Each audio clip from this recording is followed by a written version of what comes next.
Thumbnail देखकर चौंक गए? आखिर मैंने ऐसा क्यों कहा? बताता हूं, सिर्फ मुझे अपनी जिंदगी के 10 मिनट दीजिए, उसके बाद आप कहेंगे हाँ मैं भी बेवकूफ बनना चाहता हूं। सुनिए। ऑफिस के कोने में बैठा था अरविंद।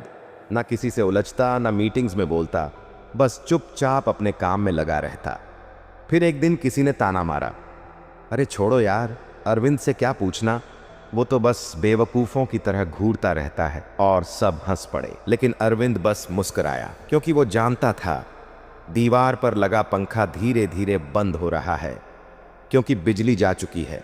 10 सेकंड बाद सबका सिस्टम क्रैश हो गया और अरविंद का लैपटॉप चालू, क्योंकि उसने पहले से बैकअप रखा था। उसी दिन उसके बॉस ने कहा, आज से इस टीम को अरविंद लीड करेगा। और वही लोग जो उसे बेवकूफ कहते थे, आज उसी से सीखते हैं, क्योंकि विदुर नीति कहती है, जो समय से पहले खुद को जाहिर कर दे वो कभी बड़ा नहीं बनता। और आज हम जानेंगे कैसे बेवकूफ बनकर आप दुनिया को जीत सकते हैं, बस सही समय पर खुद को साबित करके। चलिए जानें। दुनिया में सबसे बड़ा धोखा वो होता है जब आप किसी इंसान को देखकर सोचते हैं कि ये कुछ कर ही नहीं सकता। वो शांत रहता है, बैठा सब देखता है, लोग हंसते हैं उस पर, ताने कसते हैं, कभी कहते इससे कुछ नहीं होगा, और वो बस मुस्कुरा देता है। पर वही इंसान जब वक्त आता है तो कुछ ऐसा कर जाता है कि सबकी बोलती बंद हो जाती है। यही होती है बेवकूफ बनने की कला। विदुर नीति कहती है, समझदार वही है जो अपने ज्ञान को तब तक छुपा कर रखे जब तक उसकी जरूरत न हो, क्योंकि जब आप खामोश रहते हैं तो लोग आपको हल्के में लेते हैं, और वही सबसे बड़ी ताकत बन जाती है। आपको कोई कॉफी लाने भेजेगा, कोई आपकी सलाह को नजरअंदाज करेगा, कोई आपको साइलेंट बंदा कहेगा, लेकिन आप अंदर ही अंदर सीख रहे होते हैं, समझ रहे होते हैं, तैयार हो रहे होते हैं। फिर जब सबका सिस्टम क्रैश होता है, आपका दिमाग चालू होता है, क्योंकि आपने पहले से बैकअप ले रखा होता है, ज्ञान का, अनुभव का और धैर्य का। याद रखिए, बेवकूफ दिखना हार नहीं है। असल हार तब है जब आप सबको दिखाने में लग जाएं कि आप कितने समझदार हैं। जो खुद को समय से पहले खोल देता है, दुनिया उसे जल्दी बंद कर देती है, पर जो खुद को चुपचाप तैयार करता है, वही एक दिन सबको चलाना सीखता है। जो दिखता है वही सब कुछ नहीं होता। समस्या ये है कि आज के ज़माने में लोग शोर को समझदारी समझने लगे हैं। जो ज़्यादा बोले वो ज्ञानी, जो मंच पर दिख जाए वही लीडर, और जो चुप रहे उसे बेवकूफ़ मान लिया जाता है। लेकिन विदुर नीति हमें बार बार एक बात सिखाती है, बुद्धिमान वह नहीं जो बोलता है, बुद्धिमान वह है जो समय पर बोलता है। दुनिया का सबसे ताकतवर अस्त्र अगर समय से पहले चल जाए तो वह रक्षा नहीं, विनाश करता है। इसी तरह अगर आपने अपने विचार, अपने हुनर, अपनी चाल लोगों के सामने समय से पहले खोल दी, तो लोग या तो उसे चुराएंगे या फिर आपको ही छोटा साबित कर देंगे। बेवकूफ बनना यानी क्या?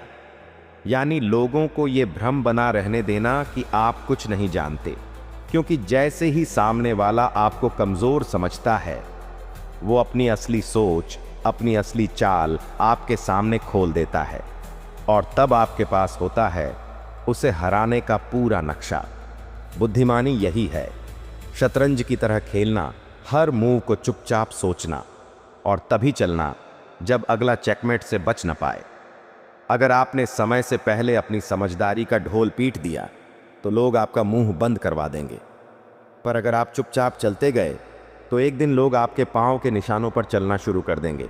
चुप रहने वाला हर बार हारता नहीं, एक दिन वही सबसे बड़ा वार करता है।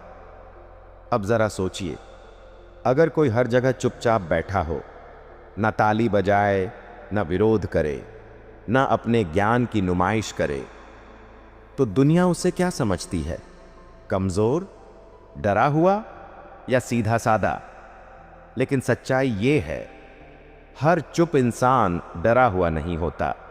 कुछ चुप इसलिए रहते हैं क्योंकि उनका दिमाग शोर मचाने से कहीं ज्यादा तेज चलता है। विदुर नीति साफ कहती है, मौन रहने वाला व्यक्ति स्वयं पर नियंत्रण रखना जानता है। और जिसने खुद को जीत लिया उससे दुनिया हार ही जाती है। जब आप चुप रहते हैं तो आप लोगों को अपनी राय नहीं सुनाते, बल्कि लोगों की असली राय सुनते हैं। आप देख रहे होते हैं कि किसका असली चेहरा क्या है, कौन आपके सामने मुस्कुराता है और पीठ पीछे वार करता है, कौन ऊंचे बोल में छुपा रहा है अपनी कमजोरी और कौन शांत रहकर सब सीख रहा है। चुप रहना, बेवकूफ़ दिखना, ये कमजोरी नहीं है, ये तो सबसे बड़ा मास्टर प्लान है। क्योंकि जब कोई आपको छोटा समझे, आप पर हंसे, आपको पीछे छोड़ दे, तो आप उस पर दया कर सकते हैं, क्योंकि उसे नहीं पता कि वो किस ज्वालामुखी के ऊपर बैठा है।